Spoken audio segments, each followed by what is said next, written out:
आप सभी को राम राम। मैं दीपक कुमार आप सभी का स्वागत करता हूं द आदर्श डायलॉग में। दोस्तों, आप सभी से निवेदन है कि वीडियो को देखिए, लाइक कीजिए, शेयर कीजिए और चैनल को सब्सक्राइब कीजिए।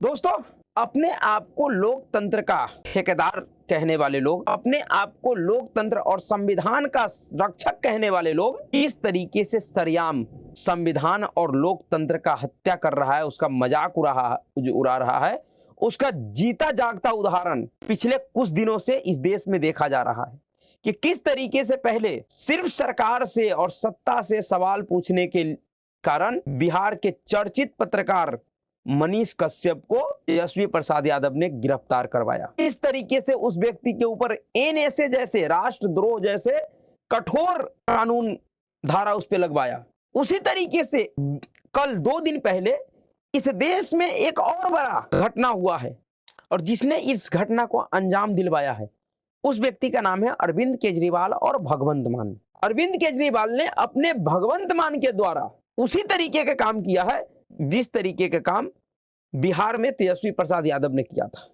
दरअसल उत्तर प्रदेश के एक बहुत ही चर्चित यूट्यूबर पत्रकार ही कहना सही रहेगा, क्योंकि यूट्यूब भी एक सोशल मीडिया का मजबूत प्लेटफॉर्म है जिसके जरिए भी बड़े बड़े वरिष्ठ पत्रकार पत्रकारिता कर रहे हैं। बड़े बड़े मैग्सेस से एवॉर्डधारी उसी यूट्यूब पे पत्रकारिता कर रहे हैं, इसलिए वो भी एक वरिष्ठ पत्रकार है। नाम है रचित कौशिक। जी हाँ, उस रचित कौशिक को सिर्फ अरविंद केजरीवाल और उनकी भगवंत मान सरकार ने इसलिए गिरफ्तार कर लिया है क्योंकि रचित कौशिक ने अरविंद केजरीवाल के बेटा के ऊपर सवाल खड़े कर दिया था, राजनीतिक सवाल खड़े किया था। रचित कौशिक ने अपने एक वीडियो के माध्यम से अरविंद केजरीवाल के उस काले कारनामे से पर्दा उठा दिया था जिसके आड़ में वो बाप बेटा दोनों मिलकर दिल्ली के जनता के पैसों को लूट रहा है। ईमानदारी के आड़ में किस तरीके से वह भ्रष्टाचारी का समंदर बहा रहा है, उस भ्रष्टाचारी पर पड़े हुए पर्दा को रचित कौशिक ने उठा दिया, जिससे बौखलाकर मिलाकर अरविंद केजरीवाल ने एक झूठे मामले में, फर्जी मामले में, जिस मामले में ना तो रचित कौशिक का नाम है, न वो नामजद अभियुक्त है और ना ही उसके चैनल सब लोकतंत्र का नाम है, फिर भी अज्ञात व्यक्ति के खिलाफ पंजाब में एफआईआर दर्ज होता है धार्मिक भावना को भड़काने के आरोप में। और उस अज्ञात के नाम पे उत्तर प्रदेश के में रहने वाले चर्चित पत्रकार रचित कौशिक को पंजाब पुलिस एक तरीके से किडनैप करके ले जाती है।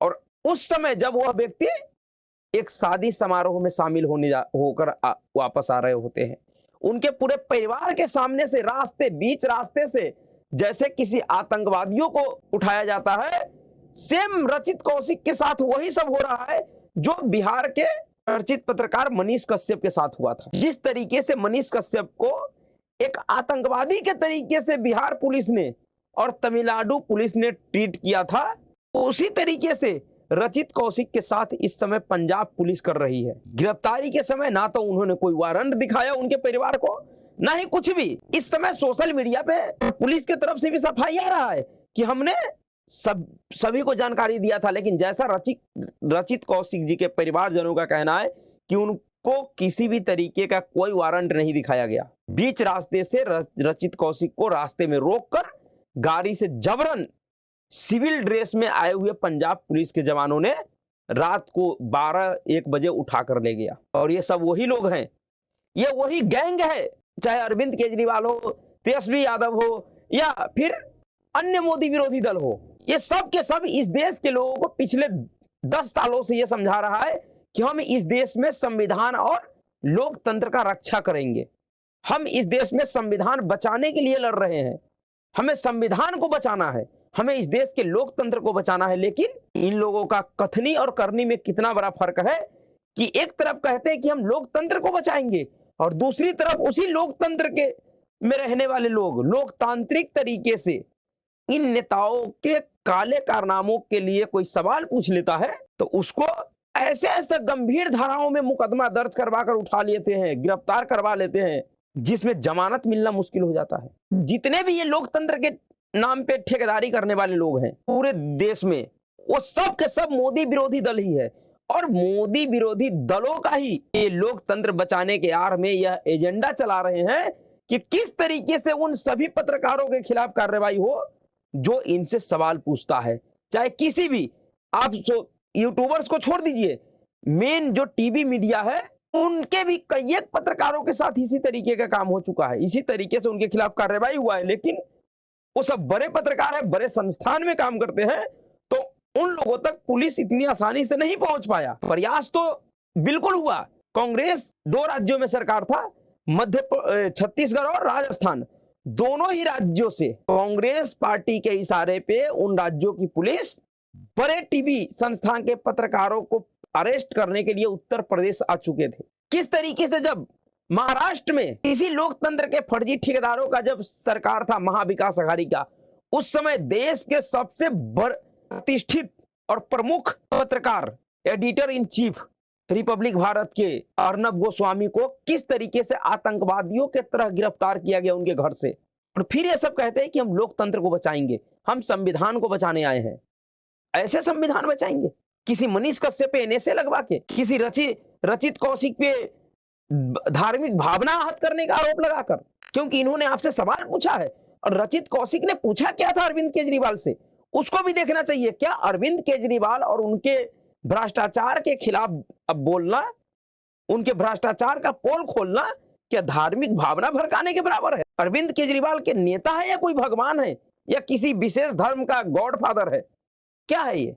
रचित कौशिक ने क्या पूछा था अरविंद केजरीवाल से, पहले आप उसको सुनिए। किस तरीके से यह बाप बेटा मिलकर दिल्ली और देश के लोगों को मूर्ख बना रहा है पिछले 10 सालों से, कि अपने ही घर में, उसी शीश महल के अंदर, जिस शीश महल को अरविंद केजरीवाल ने 54 करोड़ रुपए के घोटालों से बनवाया है, जिसमें 8-8 लाख रुपए का पर्दा लगा है, 4-4 लाख रुपए का कमोड लगा है बाथरूम में, जिसके खुलासा करने के आरोप में टाइम्स नाउ नव भारत के पत्रकार भावना किशोर को इसी अरविंद केजरीवाल की पंजाब सरकार, भगवंत मान की पुलिस ने इसी तरीके से SC/ST एक्ट के तहत गिरफ्तार किया था।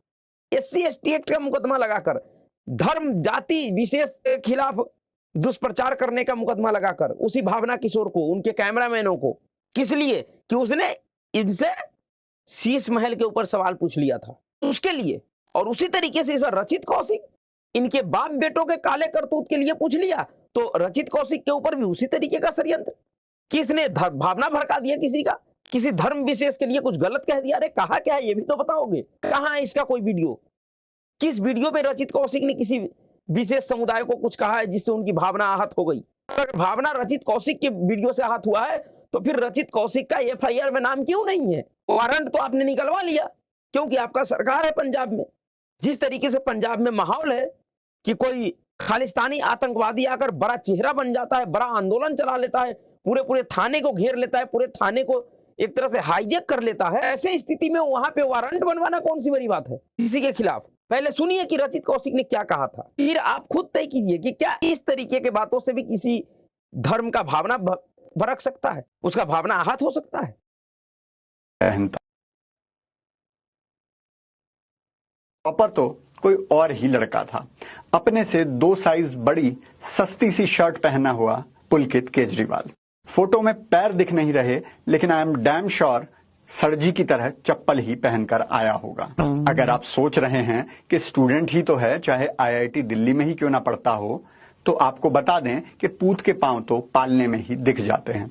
वो IIT पूरी करने से पहले ही 10 लाख रुपए महीना कमाता है। कैसे? केजरीवाल का शीश महल याद है, जिसमें 80 लाख के पर्दे लगे हैं? उसी में जिम वाली 4 ट्रेडमिल मशीनें भी लगी हैं। 15,000 से लेकर 15 लाख तक की ट्रेडमिल आपको अमेजन पर मिल जाएगी, लेकिन उससे कमाई तो होती नहीं। तो सरजी ने ट्रेडमिल किराए पर लेने की सोची। 4 ट्रेडमिल का 1 महीने का किराया सोचो कितना होगा? 5,000, 10,000, 15,000? जी नहीं, 10 लाख। ये 10 लाख रुपए महीने का किराया दिल्ली सरकार देती है, और ये ट्रेडमिल है एक कंपनी की जिसके मालिक हैं पुलकित केजरीवाल। घर बैठे अपने ही घर में ट्रेडमिल किराए पर दो और 10 लाख रुपए महीना कमाओ, क्योंकि ईमानदार सरकार। लेकिन कभी घमंड नहीं किया, शर्ट आज भी 2 साइज बड़ी ही पहनता। अब बताइए किस तरीके का भ्रष्टाचारी चल रहा है, किस तरीके का लूटमारी चल रहा है अरविंद केजरीवाल के सरकार में और रीजन में। पूरा परिवार एक तरीके से दिल्ली को लूटने में लगा हुआ है। अपने ही घर में व्यायाम करने वाले कुछ मशीनों को सीएम हाउस में लगाया गया है और उस मशीनों को जिसने लगाया है, जिस कंपनी ने लगाया, उस कंपनी का मालिक अरविंद केजरीवाल का बेटा पुलकित केजरीवाल। और उस 4 मशीन का जो किराया है महीने का 10 लाख रुपया। 10 लाख में तो ऐसे ऐसे 4 मशीन आ जाएंगी, लेकिन नहीं, किराए पे ले रखा है अरविंद केजरीवाल जी सीएम हाउस में लगवाने के लिए, जो लगा हुआ है और उसका 10 लाख रुपया किराया जा रहा है और किराया बाप बेटा को दे रहा है। दे कहां से रहा है? दिल्ली सरकार के खजाने से, जिसमें दिल्ली के लोगों का, देश के लोगों का, टैक्स पेयर का पैसे जमा होता है। और ये अपने आप को कट्टर ईमानदार कहते हैं। इसी बात पे पुलकित कौशिक ने सवाल उठाया है और इसी सवाल से चीर इस तरीके का हो गया केजरीवाल एंड गैंग को कि उसने अपने भगवंत मान के द्वारा एक फर्जी मुकदमा लिखवाया, फर्जी व्यक्ति के नाम, अज्ञात व्यक्ति के नाम पे, और उस अज्ञात के जगह पुलकित कौशिक को उत्तर प्रदेश से उठा कर ले गई। नहीं एफआईआर में कहीं नाम है, नहीं कि कोई किसी और कोई मुकदमे में कोई नाम है, लेकिन फिर भी रचित कौशिक को उठा के ले जाना है, क्योंकि रचित कौशिक ने पुलकित केजरीवाल के उस लूट को लोगों के सामने ला दिया है कि किस तरीके से बाप बेटा दोनों मिलकर दिल्ली और देश के जनता को लूट रहा है। एक तरफ दिल्ली का जलबोर्ड घाटे में, ऐसा दिल्ली सरकार का ऐसा कोई विभाग नहीं है जिसके खिलाफ कोई भ्रष्टाचार का मामला नहीं चल रहा है।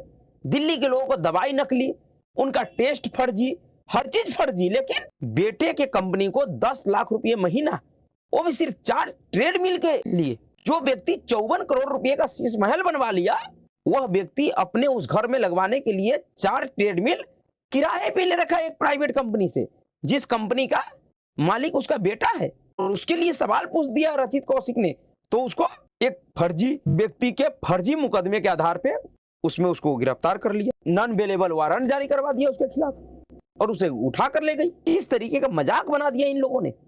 लोकतंत्र बचाने के, संविधान बचाने के नाम पे किस तरीके का ये लोग घटिया काम कर रहा है इस देश में, कि कोई सवाल पूछने के लिए किसी पत्रकार के ऊपर एनएसए लगवा दे रहा है, किसी के ऊपर धार्मिक भावना आहत करने का आरोप लगा के उसे गिरफ्तार कर ले रहा है, किसी के लिए कुछ कर ले रहा है। और अभी 2 दिन पहले मेयर चुनाव को लेकर सुप्रीम कोर्ट ने बहुत बड़ा अपना ज्ञान दिया है। चीफ जस्टिस डीवाई चंद्रचूड़ साहब ने बहुत ऐतिहासिक टिप्पणी किया है। खैर वो टिप्पणी किस लिए किया वो देश का जनता जानता है, क्योंकि उस डीवाई चंद्रचूड़ साहब को उस लॉबी को खुश करना है, जिस लॉबी के प्रभाव में सुप्रीम कोर्ट कहीं ना कहीं हमेशा कमजोर दिखाई देता है। डीवाई चंद्रचूड़ साहब ने चंडीगढ़ में ही मेयर चुनाव में हुई गड़बड़ी को लेकर कह दिया कि लोकतंत्र का हत्या हो गया। ये कैसे हो सकता है? हम लोकतंत्र का हत्या नहीं होने दे सकते। लेकिन देश में आए दिन पत्रकारों को गिरफ्तार किया जा रहा है, उनके ऊपर ऐसे ऐसे गंभीर धाराएं लगाया जा रहा है जिसमें उनको जमानत मिलना मुश्किल है। लेकिन सुप्रीम कोर्ट को यहां पर लोकतंत्र की हत्या नहीं दिखाई देता है। कोई मेयर हार जाए, कोई गांव पंचायत का प्रधान हार जाए, कोई नेता हार जाए चुनाव, तो उसमें लोकतंत्र का हत्या हो जाता है। लेकिन जहां पे सच में लोकतंत्र का है, जिन लोगों ने लोकतंत्र को बचा कर रखा है, इस देश में लोकतंत्र जब भी बचा हुआ है, इस देश में लोकतंत्र तभी तक बचा हुआ है जब तक इस देश में लोग सवाल उठाने वाले हैं।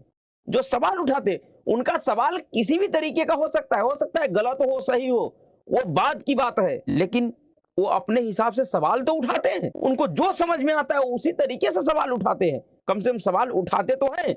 उन जाहिलों से तो अच्छा ही है जो अपने आप को बड़ा ज्ञानी समझते हैं, लेकिन कुछ बोलने का, कुछ पूछने का हिम्मत नहीं रखते अपने आप के अंदर। उनसे तो अच्छा ही है वो लोग जो कुछ भी कहते हैं, लेकिन कुछ तो सवाल उठाते हैं, कुछ तो पूछते हैं सरकारों से, नेताओं से। लेकिन अब सवाल उठाने वालों के साथ ही इस तरीके का काम होगा, इस तरीके से उनको मुकदमे में फंसाया जाएगा, तो सच में लोकतंत्र का हत्या तो यहां हो रहा है। चुनावों में क्या है?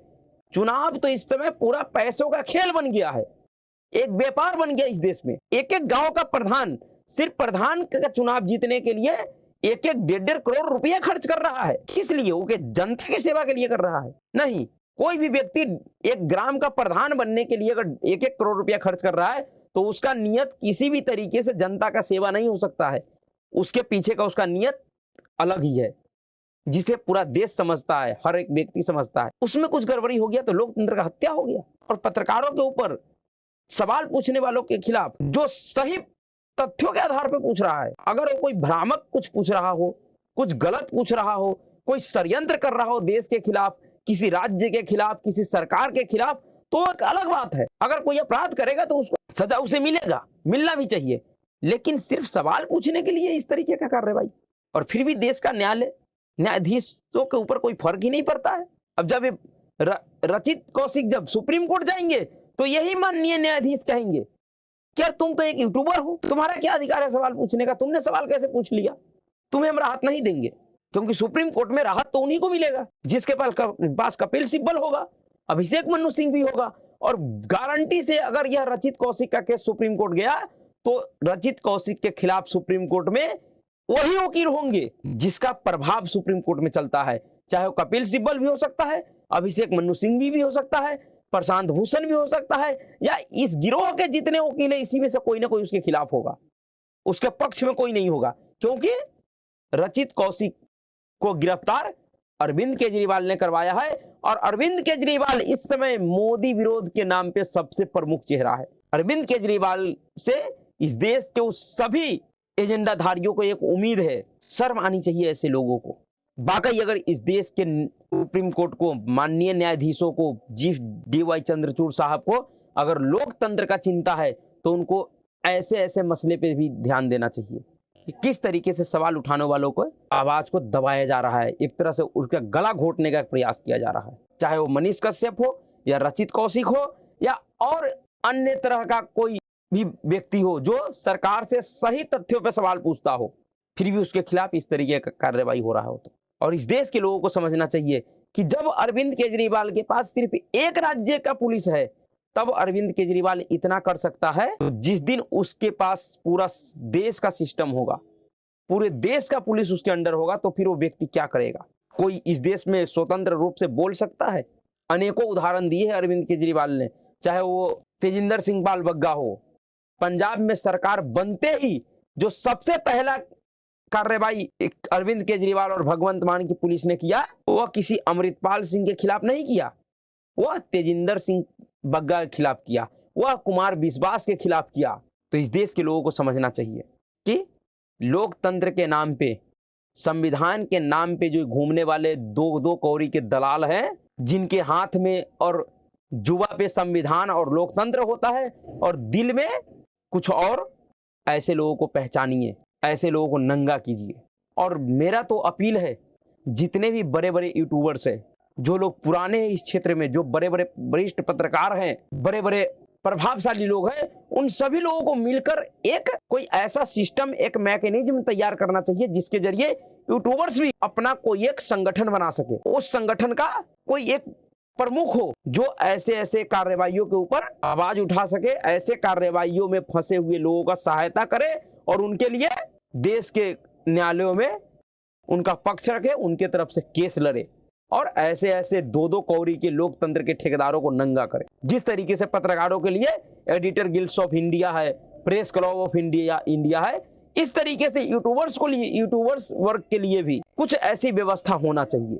केंद्र सरकार से भी यह अपील है, क्योंकि नरेंद्र मोदी जी ने भी कहा था कि हम भी एक यूट्यूबर्स हैं, तो उनको भी यह सोचना चाहिए, इस विषय को लेकर कुछ ना कुछ कोई रास्ता निकालनी चाहिए कि इस तरीके का कोई लोकतंत्र बचाओ नाम का दलाल ऐसे लोगों के खिलाफ कोई षड्यंत्र न कर सके, इनके ऊपर इनके आवाजों को दबा न सके, इनका गला न घोट सके। मैं फिर कहता हूं, अगर कोई गलत कार्य करेगा तो उसके खिलाफ कानूनी कार्रवाई होनी चाहिए, लेकिन सवाल पूछने के लिए नहीं, षड्यंत्र करने के लिए। तो देखिए अब रचित कौशिक जी के साथ क्या होता है, जो भी होगा सबकी नजर रहेगी। तो अभी के लिए इतना ही। अगर आपको वीडियो अच्छा लगा तो वीडियो को लाइक कीजिएगा, शेयर कीजिएगा और चैनल को सब्सक्राइब कीजिएगा। नमस्कार।